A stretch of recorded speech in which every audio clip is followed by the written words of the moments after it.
இந்த கனத்த நேரத்தில் ஒரு பதிவு.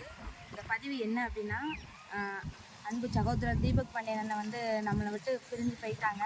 இருந்தாலும் இந்த ஒரு கனமான நேரத்தில் வந்து இளைஞர்கள்ட்ட சொல்கிறது என்ன அப்படின்னா, தீபக் அண்ணனோட ஆசை என்ன அப்படின்னா, நம்மளோட இளைஞர்கள் வந்து படிப்புலையும் பொருளாதாரத்துலையும் முன்னேறணும் அப்படின்னா ஒவ்வொரு பகுதியிலுமே அண்ணன் வந்து பேசினாங்க. கண்டிப்பாக அண்ணனோட ஒரு ஆசையை வந்து நம்ம வந்து நிறைவேற்றணும். அதனால் இளைஞர்கள் வந்து இனிமேல் வன்முறையை வந்து கையில் எடுக்காதீங்க, நல்லா படிங்க, நல்லா படித்து ஒரு அதிகாரத்தில் இருக்கணும் அப்படின்னு நீங்கள் வந்து நினச்சி அந்த படிப்புலேயே வந்து உங்கள் பாதையை கொண்டு போங்க. இனிமேல் நம்மளுக்கு வந்து வன்முறை அப்படிங்கிறதே வேண்டாம். படிப்புக்கு வேலைக்கு எந்த ஒரு உதவியாக இருந்தாலும் கண்டிப்பாக நீங்கள் வந்து என்கிட்ட கேளுங்க. நான் வந்து கண்டிப்பாக யார்கிட்டையாவது உதவி கேட்டனாலும் உங்களுக்கு அதை வந்து நான் நிறைவேற்றுவேன்.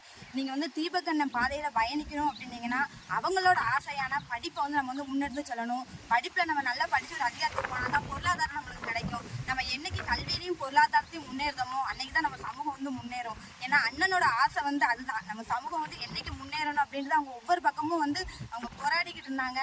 கண்டிப்பாக அவங்களோட பாதையில் வந்து நம்ம பயணிக்கணும் அப்படின்னு நான் அந்த நேரத்தில் வந்து கேட்டுக்கிறேன். அதே மாதிரி சட்டக்கல்லூரி மாணவர் முத்துமனோ அவங்களோட ஆசையும் வந்து நம்மளோட இளைஞர்கள் வந்து படிப்பில் முன்னேறணும் அப்படிங்கிறதுக்காண்டி தான்.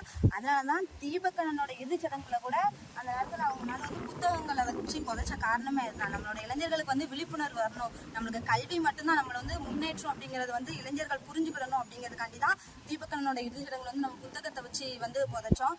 அதனால கண்டிப்பாக அவங்களோட பாதையில் வந்து நம்ம வந்து அறிவு சார்ந்து பயணிக்கணும் அப்படின்னு நான் வந்து கேட்டுக்கிறேன்.